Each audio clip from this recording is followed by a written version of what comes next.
For our first story, we have my friends, 25 female, are warning me to leave my boyfriend, 27 male, together 1 year, but won't tell me why. Am I missing something? Part 2. First, I want to thank everyone who commented on my original post. Your insights and support gave me the clarity and courage to address the situation. After reading the overwhelming responses about the red flags I had missed, I decided to have a serious conversation with my boyfriend, 27 male. Here's how it went. We were at his apartment. When I brought it up, I told him I wanted to talk about some things that had been bothering me, and I mentioned how I'd been feeling uneasy about certain behaviors like his constant texting when I'm out with friends, the comments about my clothes, and him going through my phone. At first, he tried to downplay it, saying things like, "I just care about you," or, "I'm only trying to protect you." When I told him that his actions didn't feel protective but controlling, he got defensive. He said, "If you didn't have anything to hide, you wouldn't feel that way." That hit me hard because it was the same justification he used when he snooped through my phone. I explained that trust shouldn't require constant surveillance, but he just rolled his eyes and said I was being dramatic. I also brought up the comment his nephew made about my scarf and how he dismissed it. I told him it hurt when he didn't take my feelings seriously. He responded by saying, "You're too sensitive. He's just a kid, let it go." That was when I realized he consistently invalidates my feelings, whether it's about his behavior or anyone else's. The conversation took a darker turn when I mentioned how isolated I'd been feeling from my friends. I told him they'd been concerned about me and that their comments made me reflect on our relationship. His immediate reaction was anger. He said, "Of course your friends don't like me, they've been trying to turn you against me since day one." He even accused them of being jealous of our relationship. When I brought up how he threw away my clothes without asking, he doubled down, saying, "I was just helping you look better, you didn't need those anyway." He couldn't see why it was wrong to take control of something so personal without my consent. By the end of the conversation, it became painfully clear that he wasn't willing to take accountability for any of his actions. Instead, he shifted the blame onto me or my friends. The more I pushed for answers, the more his mask slipped, and I could see how manipulative he'd been all along. After everything, I told him I needed space to think. He got upset and said, "If you leave now, don't expect me to wait around for you." That felt like emotional blackmail, and it confirmed what so many of you pointed out: he's abusive and controlling. I'm now staying with a friend and figuring out how to end things safely. It's hard because part of me still remembers the good moments we had, but I know now that I deserve better. Thank you all for helping me see the truth. That's the end of our first post. Let's see what the commenters had to say. Our first commenter says, "This dude is abusive, and leaving an abusive relationship is one of the most dangerous times. Please be extra cautious when you end it." Our second commenter says, "End it in a text message, not in person." Our third commenter says, "If you need to go back and get any stuff, bring about 3 or 4 friends, ideally some strong-looking people with you. When you find yourself remembering the good times, you now are able to see clearly that that was just a fake trap to set you up so that you would be manipulated and controlled. None of those so-called good times were real. Very, very happy for you that you've escaped from this awful person. Be happy about this." For our second story, we have my mother-in-law, 65 female, asking for my 34 female wedding ring back twice. You haven't had kids. My husband, 40 male, and I, 34 female, have been married for 9 years. His family has been absolutely horrible for about 7 of those. Everyone is local to our area. Reader's Digest. Mother-in-law, 65 female, used to be a real estate agent, RE firm manager. She helped my Bill in his affair, while his wife was pregnant with twins, secretly purchase a home, while lying to his wife. Bill then two-timed wife and mistress for 3 years. My mother-in-law enabled and lied in wild ways to help him keep it secret, truly. 6 years ago, mother-in-law was discovered to have committed wire fraud, escrow fraud, and possible embezzlement of $300,000 plus from her real estate firm. IRS investigated and could not find evidence enough to charge her criminally for embezzlement, but mother-in-law did lose her relicense permanently. Her mom paid off the other crimes, settled outside of court. Mother-in-law has since been on the verge of a third bankruptcy while trying to sell life insurance to pay her bills. My father-in-law, 70 male, is in terrible health. Mother-in-law has told me, You caused Bill to cheat. When you and husband got married, Bill lost his entire support and best friend. We sat down and had a conversation with mother-in-law and father-in-law about this and other issues. It was received but not really improved after.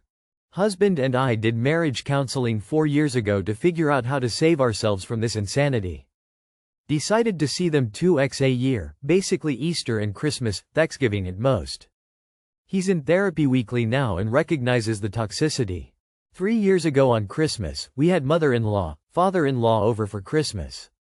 Mother-in-law waited for my husband to leave the room, and asked for my heirloom wedding ring back. Husband overheard, came back in, and mother-in-law stated it was because she wanted it to stay in the family with a grandchild, and we hadn't had kids. We said absolutely not, that was my ring. This year on Christmas, she asked for it again. Once again, claiming she wants to give it to our niece, 3-yo, product of the Bill affair, as we haven't had kids. My husband got angry and shut it down. We should have just walked out. Mother-in-law stated she wants it to stay in the family. My husband said, "We are family." I'm so over it. A pregnancy would be very high risk for me, so this repeated issue is triggering, hurtful, frustrating. We've thought about fostering, adopting. My in-laws would not see that child as a true grandchild, their issue. When is enough enough? I'm tired of going to even one event per year and feeling emotionally abused at the end of it. I'm ready to go no contact. I don't want to put my husband in a situation where he has to choose because I did. Our marriage is wonderful, but his family is just too much. We have amazing friends and chosen family. That's the end of our second post. Let's see what the commenters had to say. Our first commenter says, "Go and see. Easy. If he wants to continue going to one event a year, so be it. But enough is enough for you. Cut them off and enjoy the peace."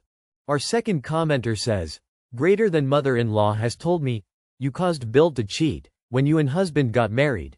What kind of mystical wedding was this where you gained control of your Bill's penis? I'm sorry your husband's family is trashy. I agree with the people who say go and see with her." Our third commenter says, "I rarely see my in-laws, and I don't stop my husband from seeing them. I don't make him choose. I simply have said that I'm not going, but have a great time. Holidays are no issue because I see my husband every day. If he isn't here on the obligatory date, then so be it. He recognizes the toxicity and stays just present enough. You can do the same." For our last story, we have Mike, 34 male, BF is upset with me, 32 female. Because I didn't make his plate and serve it to him during Christmas. Where do I go from here? Our 5-year anniversary is a couple weeks from now and we have a 2-year-old. I didn't know anything was wrong until we started the 5 hours drive home after spending the holidays with my family. He was quiet pretty much the whole way and snapped at me when I asked why he was following too close behind a vehicle, and also driving fast. As soon as we get home he leaves without a word for a couple hours, gets back and says he went to the mall to buy a couple more gifts and some shoes for himself. I'm annoyed because I have been telling him for weeks to pick out shoes and I will buy them for his upcoming birthday. He's really hard to shop for and picky about his clothes. So I asked him why he bought himself shoes when I wanted to buy him some as a gift. He says in rude tone, "Send me 100 then because that's how much they were." I finally asked him what his problem was and he was upset that I didn't make him a plate. I spent over 4 hours cooking for my whole family, also cooked for Xmas Eve the day before. I was tired. The holidays are exhausting. I couldn't believe he was upset about that. He seemed annoyed on Boxing Day because we ordered pizza and I made a plate for my stepfather who uses a cane. I told him to make himself a plate and he just sat there. He also said I barely looked at him during our visit and if I did, I didn't smile or look at him lovingly. Like I said, I was tired. My 2-year-old was also extra clingy so I felt overstimulated and just tried to be present with my family. Lastly, he was mad because I didn't go sledding with him and my family. I stayed back with my sister and baby niece and we watched a rom-com. I wanted to relax and have some me time, and he was upset about that, saying I just wanted to go on my phone, which I did. I got to watch TikToks and just scroll for a bit. Anyway, after we got home and had this conversation, I left upset and went to have dinner by myself while he took our child for a walk. As soon as I got home he left again and didn't come back for 4 hours. We have barely spoken and I don't want to be the one to sit down and start this conversation, to coddle him and make him feel better. I'm so sick of this, where do I go from here? That's the end of our last post. Let's see what the commenters had to say. Our first commenter says, "Why are you allowing this toxic relationship to continue? He's a grown adult, he can get his own plate." Our second commenter says, "Sounds like you are a servant to him, not a partner. Considering his age, this most likely comes from deeply rooted misogyny and won't change. Watch out for isolation attempts. The way he didn't like you taking some me time with your family, but wanted you to be with him and his family instead, doesn't bode well. Do not prioritize his family over yours, is my advice. You don't want to end up isolated from your closest people with a controlling, sexist man, and it seems like you may end up exactly there." Our third commenter says, "Your BF is a child. Unless he's missing his arms, he can surely get his own plate. He's petulant and has some really weird ideas about gender roles. Does he track how often you smile at him and look at him lovingly and how much time you do it each time? Holy shit." That's all for today. If you enjoyed, please leave a like and subscribe. Thank you, and have a wonderful day.